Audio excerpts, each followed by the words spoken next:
N Sreekumar, ഇപ്പോൾ അങ്ങ് നേരത്തെ പറഞ്ഞതുപോലെ കോൺഗ്രസ് അണികൾക്ക് വ്യാപകമായി ഇതിൽ ഒരു അവർക്കൊരു ഫീലിംഗ് ഉണ്ടാവുന്നു, അത് പാടില്ലാത്തതായിരുന്നു എന്നുള്ളത്. ഇപ്പോൾ കോൺഗ്രസിന്റെ എല്ലാ അണികളും അല്ലെങ്കിൽ ഏതെങ്കിലും രാഷ്ട്രീയ പാർട്ടിയുടെ എല്ലാ അണികളും വളരെ ഉയർന്ന രാഷ്ട്രീയ ബോധ്യത്തോടെയും വളരെ ഉയർന്ന സാമൂഹ്യ ബോധത്തോടെയും പെരുമാറണമെന്നൊന്നും നമുക്ക് അവകാശപ്പെടാൻ കഴിയില്ല.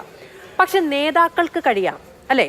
ദിവ്യ എസ് അയ്യർ ആരാണ് എന്നും അവർ ഹോൾഡ് ചെയ്യുന്ന പൊസിഷൻ എന്താണെന്നും അവരുടെ രീതി എന്താണെന്നും അവരൊരു വ്യക്തി എന്ന രീതിയിൽ അംഗീകരിക്കേണ്ടതാണ് എന്നും ഈ കണ്ട തോന്നിയവാസം സൈബർ ഇടത്ത് കാണിക്കുന്നത് സ്വന്തം അണികൾ സ്വന്തം പാർട്ടിയുടെ പേരിലാണ് എന്നുമുള്ളത് നേതാക്കൾക്ക് ബോധ്യപ്പെടണ്ടേ? അല്ലിപ്പോൾ നേതാക്കൾ തന്നെ ഇതിന് ഇറങ്ങി പുറപ്പെട്ടപ്പോൾ ആർക്കാണ് ബോധ്യപ്പെടേണ്ടത് എന്നുള്ളൊരു ചോദ്യമാണ്. എന്നിരുന്നാൽ പോലും ഉത്തരവാദിത്തപ്പെട്ട ആർക്കെങ്കിലും ഒന്ന് തിരുത്തണം എന്ന് തോന്നിക്കൂടായികയില്ലല്ലോ നാട്ടിൽ.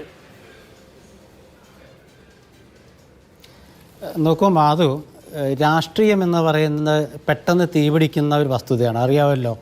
അതിൽ നമ്മൾ സങ്കല്പമൊന്നുമില്ല. രാഷ്ട്രീയം എന്ന് പറഞ്ഞാൽ അങ്ങനെയാണ്.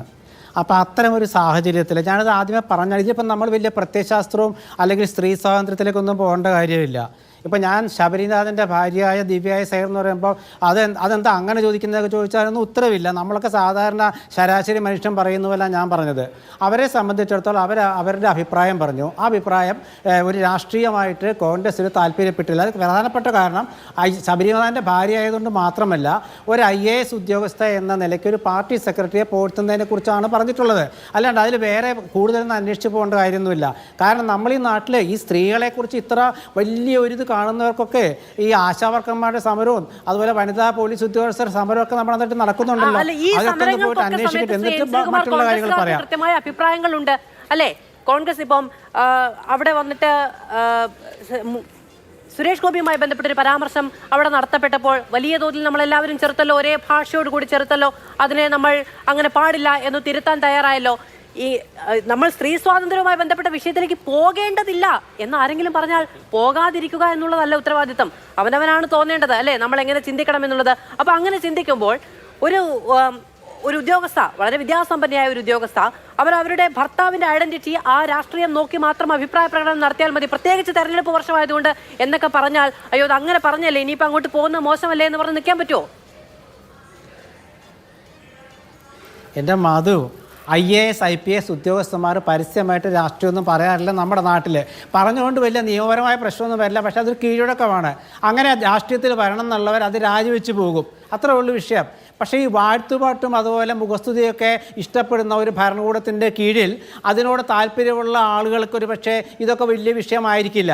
കോൺഗ്രസ്സുകാരെ സംബന്ധിച്ചിടത്തോളം അവരിങ്ങനെ വാഴ്ത്തുപാട്ടിൻ്റെയും അല്ലെങ്കിൽ പ്രശംസ കൊണ്ട് മൂടുന്നവരുടെ സ്വഭാവത്തിൻ്റെ ഉള്ളൊരു ഒരു സംവിധാനത്തിൽ ജീവിക്കുന്നവരായിരുന്നില്ല. ഇപ്പോൾ ഉമ്മൻചാണ്ടിയുടെ കാലത്താണെങ്കിലും ഏത് കാലത്താണെങ്കിലും ഇതിപ്പോൾ എന്താണെന്ന് വെച്ചാൽ വാഴ്ത്തുപാട്ടിൻ്റെ കാലമാണ്, ഒരു ഭരണാധിപനെ സൂചിപ്പിക്കുന്ന കാലമാണ്. അപ്പോൾ അങ്ങനെ സൂചിപ്പിക്കുന്ന കാലം വരുമ്പോൾ അങ്ങനെയുള്ള ഒരു അസ്ഥാനത്തുള്ള പ്രശംസ വരുമ്പോൾ അതിനെ എതിർക്കും. അങ്ങനെ എതിർക്കുമ്പോൾ അതിന് രോഷം കൊള്ളുന്നതുകൊണ്ട് ഇല്ലെന്ന് പറഞ്ഞില്ല. കാരണം CPM-നെ സംബന്ധിച്ചിടത്തോളം അവർക്കിപ്പോൾ ദിവ്യ എസ് അയ്യരെ എന്തിനാണ് പുകഴ്ത്തുന്നത്? കാരണം ദിവ്യ എസ് അയ്യരെ പറഞ്ഞത് മുഖ്യമന്ത്രിയുടെ ഏറ്റവും ഇഷ്ടപ്പെട്ട ഒരാളെക്കുറിച്ചാണ്. ആ ആളെക്കുറിച്ച് പ്രശംസിക്കുമ്പോൾ CPM അതിനോട് താല്പര്യം കാണിക്കാൻ അവരെ തെറ്റ് പറയുന്നില്ല, അവരത് ഉപയോഗിക്കും.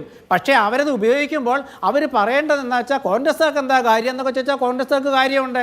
കാരണം കോൺഗ്രസ്സുകാരനായ ഒരു നേതാവിൻ്റെ ഭാര്യ എന്ന് മാത്രമല്ല, ഒരു IAS ഉദ്യോഗസ്ഥ ഒരു CPM-ൻ്റെ സെക്രട്ടറിയെ പരസ്യമായി പുകഴ്ത്തുന്ന ഒരു പരിചിതമായ രാഷ്ട്രീയമോ പരിചിതമായ പ്രശംസയോ കേരളം കണ്ടിട്ടില്ല. വേറെ ഒന്ന് പറയൂ, കേരളം കണ്ടിട്ടില്ല. ശ്രീമതി ശാരദാ മുരളീധരൻ കറുപ്പിനെ കുറിച്ച് പറഞ്ഞപ്പോൾ ഇവിടെ ഒരു CPM നേതാവും വല്ലാതെ ബഹളം വയ്ക്കുന്നത് നമ്മൾ കണ്ടില്ലല്ലോ. അത് പ്രതിപക്ഷ നേതാവല്ലേ ആദ്യം വരെ ഫോണിൽ വിളിച്ചത്, നമ്മുടെ മുഖ്യമന്ത്രി അല്ലല്ലോ. അപ്പോൾ അതുകൊണ്ട് ഈ സ്ത്രീ സ്വാതന്ത്ര്യവും സ്ത്രീകളുടെ വിഷയത്തെക്കുറിച്ചൊക്കെ പറയുമ്പോൾ CPM പറയുന്നതിന് ആരും വിശ്വസിക്കുന്നില്ല. അത് മാത്രമല്ല, ജനങ്ങൾക്ക് ഇഷ്ടമില്ലാത്ത ഒരു ഭരണകൂടത്തിൽ നിന്നും അസാധാരണമായ തരത്തിൽ ഇതിൽ പല കമന്റുകളും വായിക്കാൻ പോലും കൊള്ളാത്തതാണ് എന്ന് അങ്ങേക്കും അറിയാവുന്നതാണ്.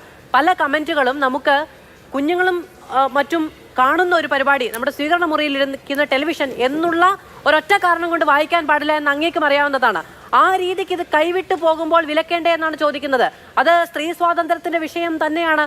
അഭിപ്രായം പറയുന്ന ഒരു സ്ത്രീ സൈബർ ഇടത്ത് അധിക്ഷേപിക്കപ്പെടുന്നു എന്നുള്ളത് ഈ രാഷ്ട്രീയക്കാർക്ക് ആർക്കും ശ്രദ്ധയിൽപ്പെടുത്താൻ പാടില്ലാത്ത ഒന്നാണോ? അവരാരും അതിനെപ്പറ്റി ഒരാകുലതയും ഇല്ലാത്ത മനുഷ്യരാണോ? ഇതിന് പരിധിയില്ലേ പറയുന്നതിന്? തീർച്ചയായിട്ടും അങ്ങനെ പറയാൻ പാടില്ല, തെറ്റാണ്. അത് കോൺഗ്രസിൻ്റെ സമീപനമല്ല. CPM-ൻ്റെ ചില ഹാൻഡിലുകളൊക്കെ കാണിക്കുന്ന പോലെ സ്ത്രീകളെ അധിക്ഷേപിക്കുന്ന സ്വഭാവം കോൺഗ്രസ്സുകാർ ചെയ്യാൻ പാടില്ലാത്തതാണ്. അങ്ങനെ കോൺഗ്രസ്സുകാർ ചെയ്യുന്നുണ്ടെങ്കിൽ അവരെ നിലയ്ക്ക് നിർത്തുക തന്നെ വേണം. അതും ഇതും നമ്മൾ കൂട്ടിക്കുഴക്കേണ്ട, രണ്ടും രണ്ടാണ്. ഒന്ന് ജനങ്ങൾ ഇഷ്ടപ്പെടാത്ത പേരിലാണ് അവർ അധിക്ഷേപത്തിന് വിധേയാകുന്നത്. അപ്പൊ രണ്ടും രണ്ടല്ല, ഒന്ന് തന്നെയാണ്.